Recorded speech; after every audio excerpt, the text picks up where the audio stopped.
Hi, this is Professor Stugard, and in this video we're going to learn how to merge two separate data frames into one data frame in the programming language R so that we can do some analysis with it. So first of all, I have my two data frames. I have them in my downloads folder. I downloaded them. They were both named dog breeds, and I've renamed them to be dog breeds 1 and dog breeds 2 so that hopefully uploading them will be a little bit easier.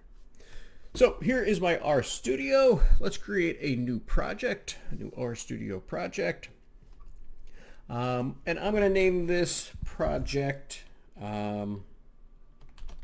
maybe, I guess, merging dog breeds. No, that sounds weird. I'll just call it merging data sets. Okay, so I named my project. I'm in my console, so the first thing I always need to do is to make sure that I install my packages for TidyVerse. While that's installing, I will upload those two files. So again, they were stored in downloads, so I'll do dog breeds 1, and then I'll upload dog breeds 2. All right, so good. Looks like TidyVerse is wrapping up here. Sort of.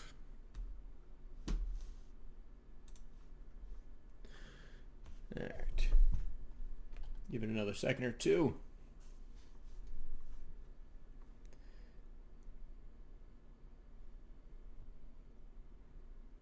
All right, good. And then the library function on TidyVerse, just to make sure everything did load properly. Good. All right, so the first thing that I want to do is take those CSV files and of course bring them into my environment in R. So I guess I will call them, I'll start with we'll do dogs1 store and use that read CSV file.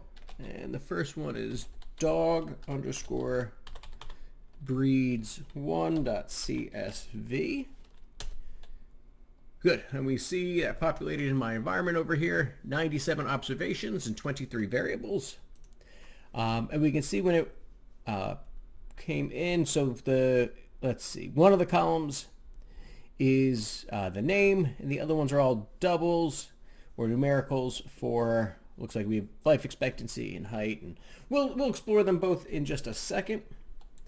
And let's take dogs 2 now. And again, we'll do our read CSV file on dog breeds 2.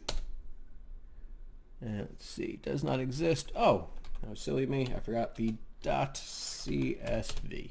There we go. So dogs 2, now we have 117 observations with 8 variables instead. And we can see that when we look at when it uploaded, every single variable is a character.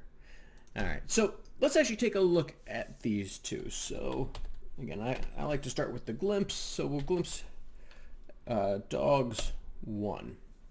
All right, so it looks like, again, 23 columns for my variables. The first one is name. We see golden retriever, dachshund, Labrador retriever, I'm assuming Great Dane, and so on.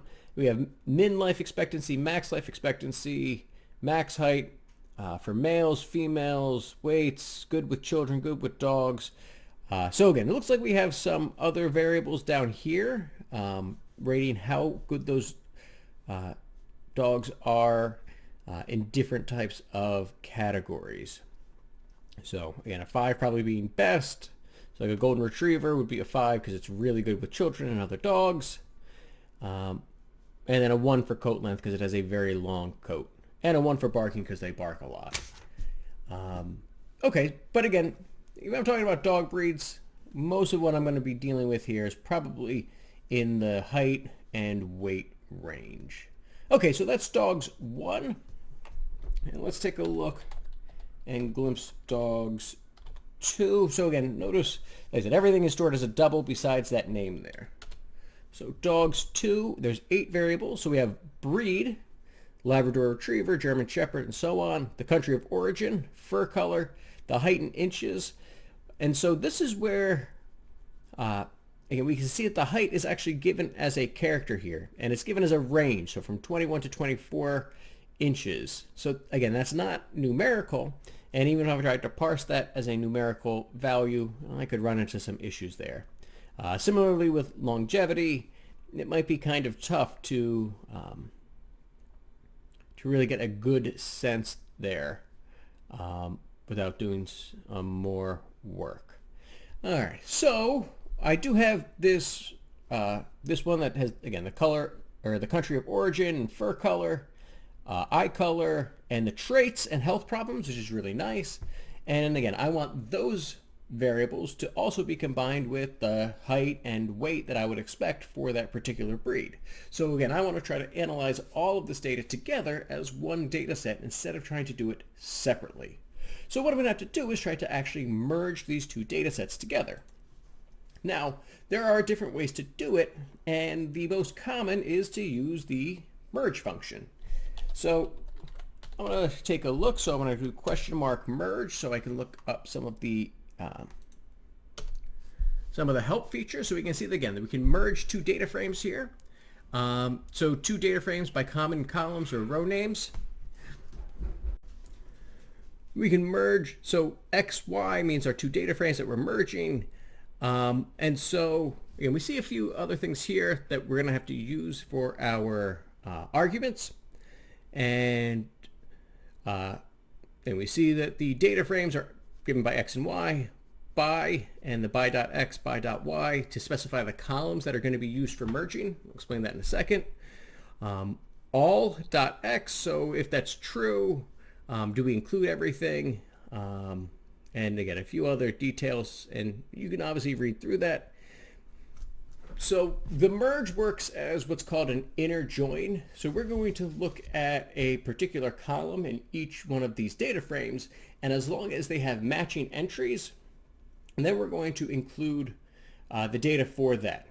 If we have data for one, but not in the other, where they don't match in that column, then we're not going to include that with this type of merge. Now, like I said, a merge is typically called an inner join, kind of an intersection, if you remember some set theory. There's also such things as left joins and right joins, and other types of joins where we can keep an entire data frame and only add the ones that match from the other. And again, there's different ways that we can kind of play around with this. But let's actually take a look and try to merge these two data sets and how I would do it first. So I'm going to create a new data set. So we'll call this dogs underscore merged.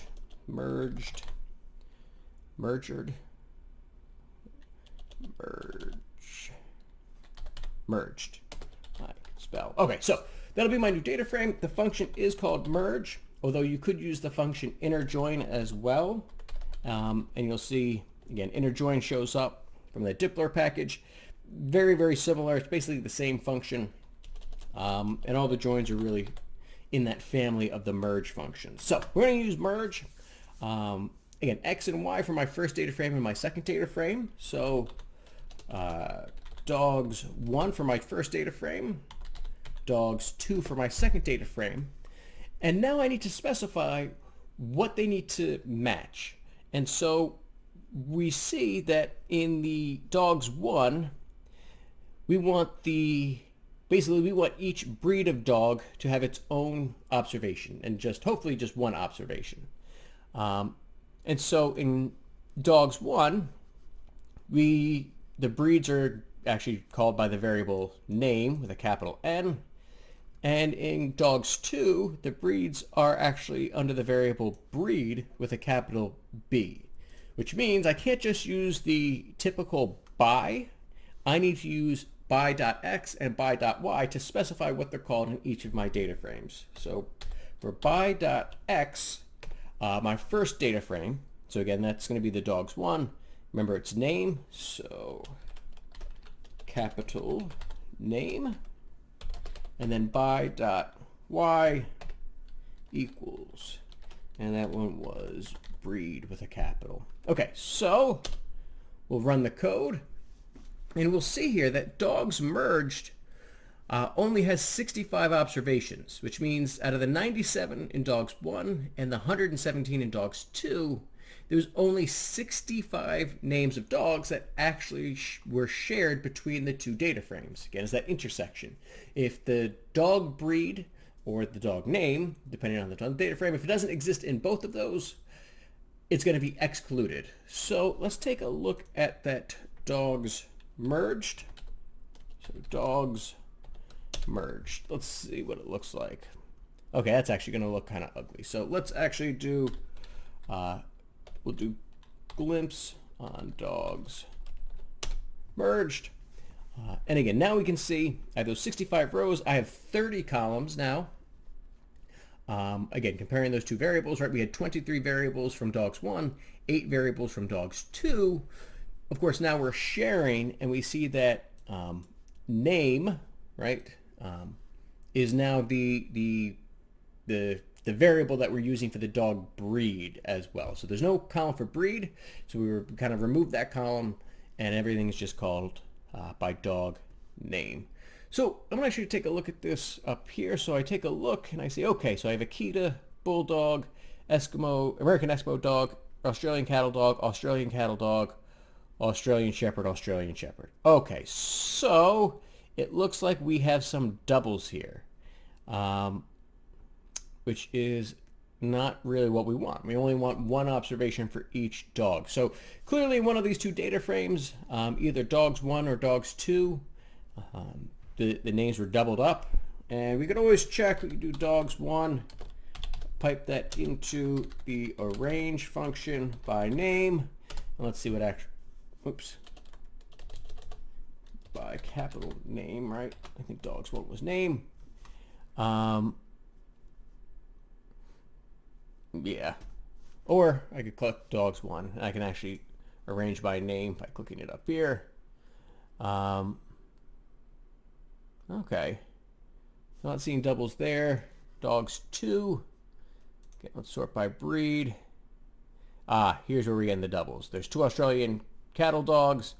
It looks like 3 separate entries for our Australian Shepherd, which is probably where some of these issues are coming in.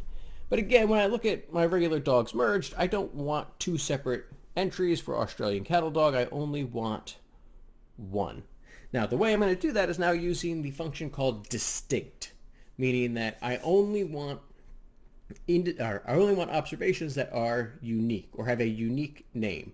And I can actually specify that the entire observation is unique, in that every single value is different, or I can pick multiple variables to look at here as well. And so let's just take a look and see what this looks like first. So dogs merged. We're going to check to see how many distinct names there are first. So I'm going to pipe that into my function called distinct. So distinct. And I want to know how many distinct names are there? So my variable, capital N, looks like there's 55. So it looks like there are, again, if there's 65 here and only 55 distinct ones, it means there must be about 10 doubles. But again, we can see these are all the distinct breeds that we have. So, okay, that's not too bad. Again, 55 dogs, that should be enough to do some sort of analysis on. We can definitely do some sort of data there. So I'm going to take that last line of code and,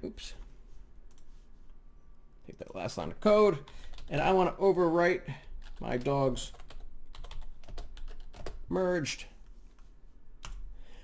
distinct by name, but I'm not going to run my code yet, because if I do this, it is only going to keep the names, and I don't want just the names. I want everything that is there. So I need to also include the argument dot, so period, and then keep all. You see that starts to autocomplete, and we want to set that Boolean value to true. So I'll run that code now, and we can see that dogs merged now only has 55 observations, and if I take a look, the doubles are gone. And so now I can go ahead and actually start doing some analysis. Again, there's a lot of variables here, so maybe we want to get rid of some of them. In particular, let's see, the height, again, this is given a range from 24 to 28, but, you know, height is a variable over here as well. You know, 26 to 28. So, yeah, we probably don't need those. We could definitely get rid of those columns as well. But that is essentially how we can merge two data sets together to do different types of analysis. All right, so I hope you learned something. And as always, take care of yourselves.